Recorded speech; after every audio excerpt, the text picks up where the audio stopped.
Welcome to Mail Time, Suresh Venkat. We're talking awards, creativity and lions today. Specifically, a highlight of all the top action from the Cannes International Festival of Creativity that closed last week. Let's begin with the story of Indian agencies at this year's festival. Many Indian leaders, including Leo Burnett's Dheeraj Sinha, BBDO India's Josie Paul, and talented Gautam Raghunath and PG Aditya, were invited as speakers. And there were 13 Indians on the Cannes Lions Awards jury. Speaking of which, Indian agencies sent in a total of 809 entries to the Cannes Lion, out of which 25 ended up winning an award. The most medals were won by Leo Burnett Mumbai, which won 1 gold, 6 silver and 4 bronze lions for their work for Airtel, Cadbury Oreo, Lay's and Whisper, while Ogilvy India brought home a Grand Prix and a silver lion in the creative effectiveness category for the popular Shahrukh Khan Mayad campaign. Other winners included FCB Group India, Dentsu Creative India, Talented, DDB Mudra, Essence Mediacom and Mindshare. To know more, we're in conversation today with two of the big winners, Ogilvy India's Sukesh Nayak and Leo Burnett's Rajdeepak Das. What does it take to win a lion? Why does the lion matter? How does a lion help business? Let's find out as we get ready to melt with Sukesh Nayak and Rajdeepak Das. Raj and Sukesh, welcome back to India. Raj, first question to you. What was the mood like in Cannes this year? It was, I think, one of the very tiring and hectic Cannes for me. So we presented Innovation Day 1. Then we had 2 days of judging going on. I think Sukesh will know the judging can go really mad. And then I think so a couple of talks and everything. I think it was packed and meeting the clients. A lot of clients were there. So I think except the last day, it was busy. I can say that. Sukesh, last year in Cannes, there was a serious Ukraine hangover, if you can call it. And that continues this year. The war has been on. Was the mood similar this year as well, a strong Ukraine presence in Cannes? What I saw, at least, for example, let's say when I was talking or even when I was, walking through the Palais, I saw a lot of participation from countries I had not seen before. It's like, so Piyush very rightly said, it felt like, and I was telling him about it when I met him, he said, how Ranjan and I had come, in the 90s when we had gone with the first Indian contingent. I feel the good thing is I saw some people from, again, not the known African countries. I actually heard of a guy who came from Bangladesh on his own, and he was on the stage talking about something. And whatever little, again, I said, I didn't spend too much time. I was pretty much locked up, in places, but it was good to notice that. So, and both of you are on the jury this year. So Raj, I'm going to first come to you. How do global jurors evaluate Indian work? Is it still exotic, land of the Orient and all of that? No, please. We are not exotic anymore. But it says a lot of new countries coming in, they are exotic. It's the perception is very different. I was talking to someone from Cannes and it says India is known as the new superpower of creativity. Mm-hmm. I think it's known as one of the country coming with a great work. Not the work about, I'm sorry to say the word is poverty. No, it's not about that. We're not doing that. It's more about solutions and big brands and firing big piece of work and winning Grand Prix. My friend winning a Grand Prix, and right, it's for a big brand. It's not a small brand. Lay's winning for the first time. Pepsi getting into it. So I think you can see we're not known as a small country with the exotic country. No, we are not. I'll add to that. Very interesting point here. I was judging a very interesting category, which I'm very happy that I got to judge, called data. The discussion at the table of my jury was always, how are you guys doing this? How are you guys making big brands like, let's say, in his case, PepsiCo, or, Mondelez, for example, in my case. These are big, large, organizations. These are not NGOs. These are not small scale stuff. How are you making them do work and do such big brand work that is actually helping engage in what they stand for, right? The question here is, if whatever the brand stands for, let's say I will talk about a brand called 5-Star, which is fun. So you're using fun to engage, if it's generosity for Cadbury, you're using generosity to engage. Mm-hmm. So that's the discussion was. How are you guys being able to create such conversations? So I believe that even people, talented, another agency, I would take the name. I think, again, the work that they're doing is on, what are they working with? For Swiggy in particular, yeah. Swiggy, ClearTrip. These are new age brands, and they're being able to convert the clients or help see the way forward on ideas that are very brave, but you cannot do these things without client on board. The point is, so if 90% of my time is on big brands, I must have great creative solutions on big brands. Otherwise, I will have no stake on the table. So Speaking of big brands and big solutions, Leo Burnett won big at Cannes this year. What do you think about your work resonated with the jurors? So I think, but Sukesh starts saying, right? I think every brand that we worked with, when we met PepsiCo for the first time, we went back to the farms and said, what is the problem we can solve? What is the farming problem that's happening? What are the other problems that we can solve with the farmers? We worked with the farmers. Literally, I stayed with the farmers for some time to understand, because you can't just sit in a beautiful room and says, let me find a problem for the Google the problem. Like, we know a lot of people who Google the problem, right? And we laugh at this bastard. This is not a problem, a real problem, human problem. And when you're there to solve a problem, you are not looking at the medium. It can be anything that can come to solve a problem. It could be a content. In some cases, we have content. Some could be it's a data-driven thing. Some cases, a platform been created. Some cases, a service been created. Some cases, a product been created. So when you're looking at finding a solution, what angle you watch and what you do is very unpredictable. Sukesh, let's come to you. The Shahrukh Khan Mayad campaign won several awards in India and around the world, and you entered it in a category called Creative Effectiveness this year. I have two questions for you. A, why that category? And B, how do you think the jury perceived it? A, you can't enter this category. You have to be invited to enter this category, Okay. because that's how the game, or that's how the Cannes rules are. We were very sure that when we did the Titanium last year, that this is an idea that is a game changer in the way the marketers will, create communication. This is personalization at a different level, and it is building from the core of the brand. So when obviously, and this piece had won at FEs and stuff like that, so it was a very clear entry for us to enter in this category. So we submitted the similar, what all the results, everything that the brand has created in terms of how it went on and created 150,000 plus campaigns out of one campaign, and all information. And I do remember when we won the Titanium last year, which was something that Anne Mukherjee, who was in jury, who I met later, and she said that to many in the room when they were discussing on Titanium last year, it felt like this was a way forward of changing the impression of deepfake, because currently deepfake is obviously has so much of serious negative. So you not only changed your idea, not only helped change, but also showed the way of what a brand, when it truly wants to do something, what it can do, not just in a small scale, but in a large scale.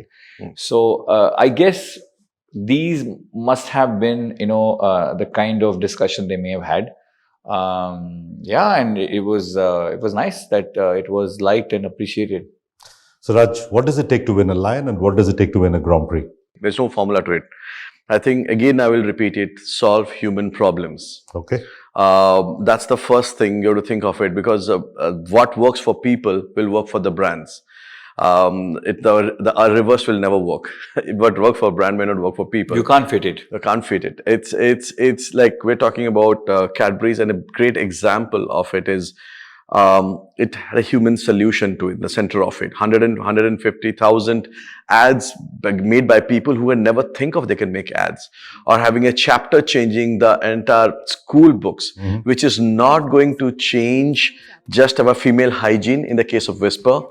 It's also about equality. It's about education system.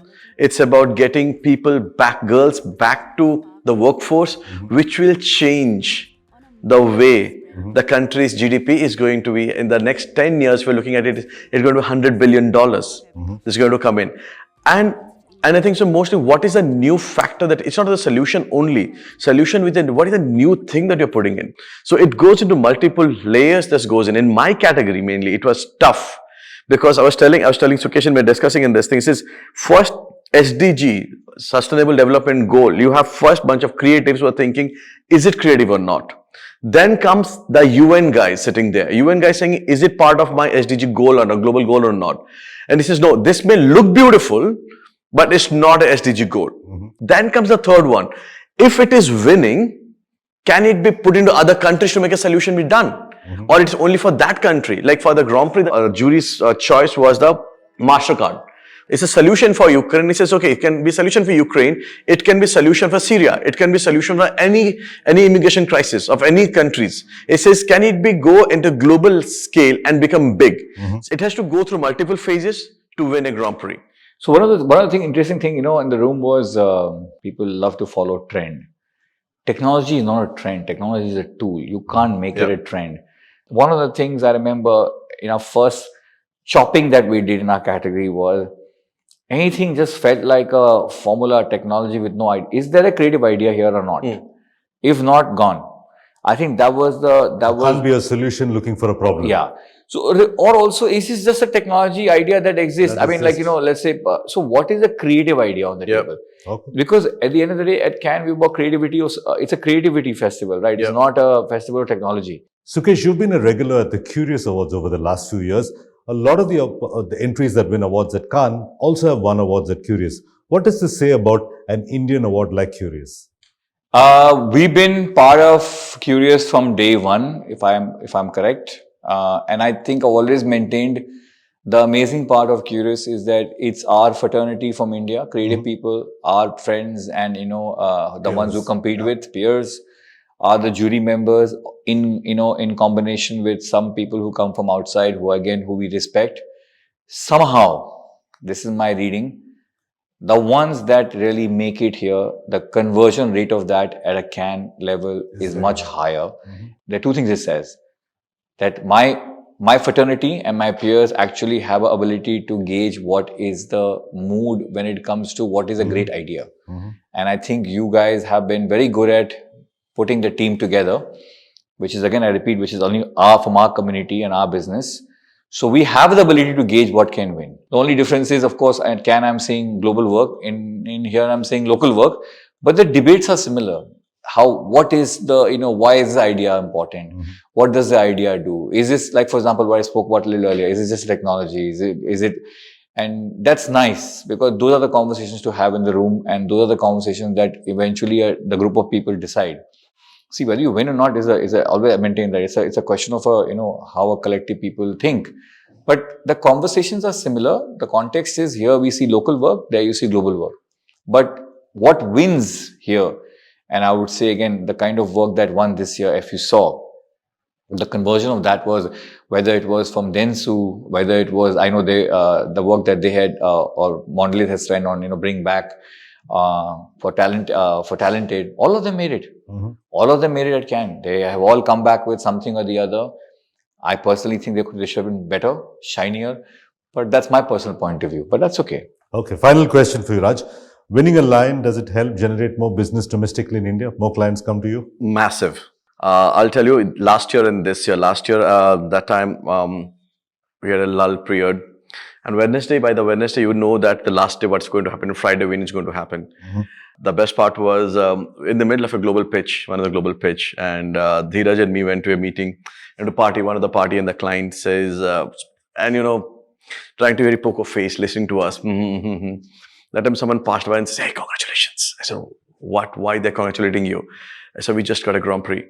I says, "On what?" "On PNG and sustainability." "You got a PNG sustainable Grand Prix?" And I can see the eyes changed.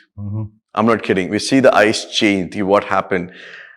From there to this year, we have seen CMOs saying, like what he says, it's not about what you win is important, what color you win is important, what you win for is important. That's an important point. Very important point, because clients are spending money to make sure you have a bigger solution. And since the last 1 year, we have seen the amount of client has come and give us a solution. In fact, today, when we're finishing the entire Cannes was getting over, I was talking in the CMO conference and the CMO program that the Cannes have it. At the end of the presentation, and the brief was how to win Cannes. The end of the presentation, so obviously a lot of client came in and says, fantastic. And we had 5 brands without pitch was there with their briefs. It says, what can you do for us? That's the solution, that's the power of Cannes, and not more than Cannes, having a solution for the biggest brands. Okay. All right. Raj and Sukesh, thank you for talking to us. Thank you so much for having us. All the best for this year. Hope you win big again next year at Cannes. Yes, we don't know, but we'll try. We both will try. No, I know. I feel that I'm very happy, like I said, that we had such great representation. Yeah. And I feel that the group of people that I see, not just from my company, but even Burnett and Talented, they are really motivated to, again, make a difference on businesses that matter. Yeah. The moment we make businesses that matter, Awards will follow. everything will follow. You see, at the end of the day, we are commercial artists and our job is to be creatively cutting edge on our commercial businesses.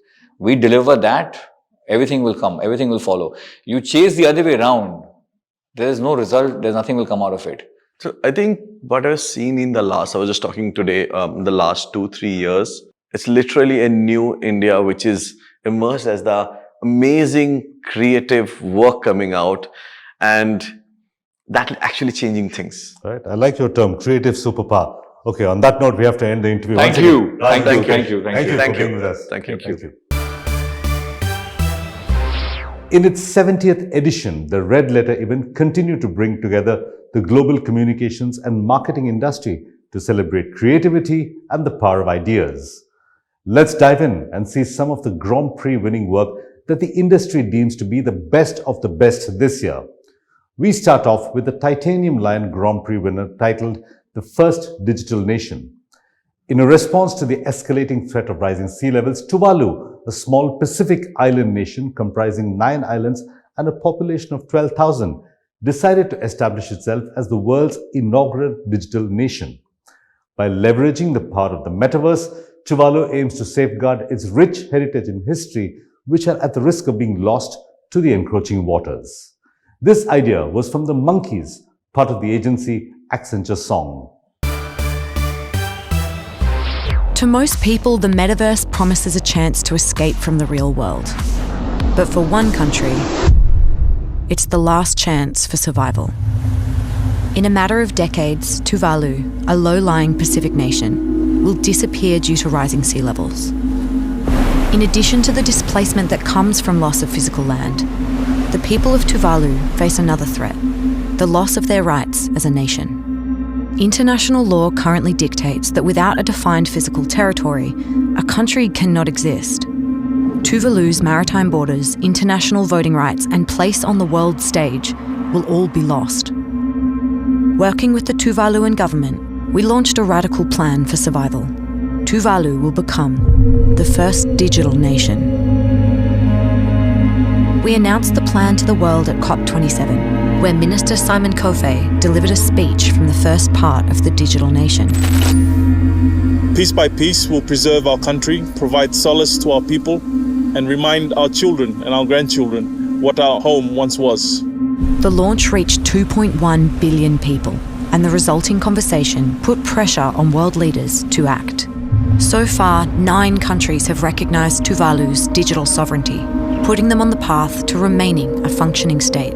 A landmark loss and damage fund was also announced for climate-affected countries, but it won't be enough to save the real Tuvalu. As sea levels continue to rise, Tuvalu will migrate to the metaverse. Cultural stories, ancestral records, flora, fauna, administration and government services will all be transferred to the cloud. Tuvalu is the first to face this fight, but without meaningful climate action, it won't just be Tuvalu that has to ask, what happens to a country without land? Paftailasi, Tuvalu Motetua.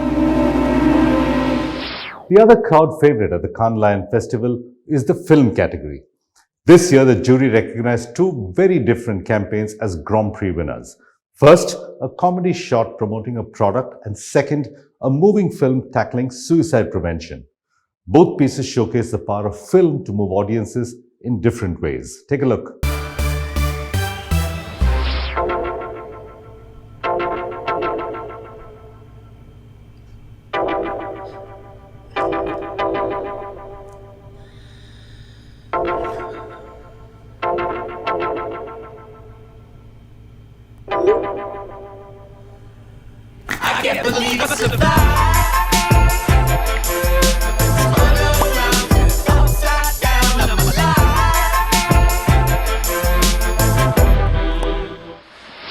you're happy and you know it, and you really want to show it. If you're happy and you know it, clap your hands. Bring me sunshine in your smile. Bring me laughter all the while. In this world where we live, there should be more happiness, so much joy you can give to each brand new bright tomorrow. What are you gonna do today? I'm gonna go run around in my new shoes. Make me happy through the year. Never bring me any tears. Let your arms be as warm as the sun from up above. Bring me fun, bring me sunshine, bring me love.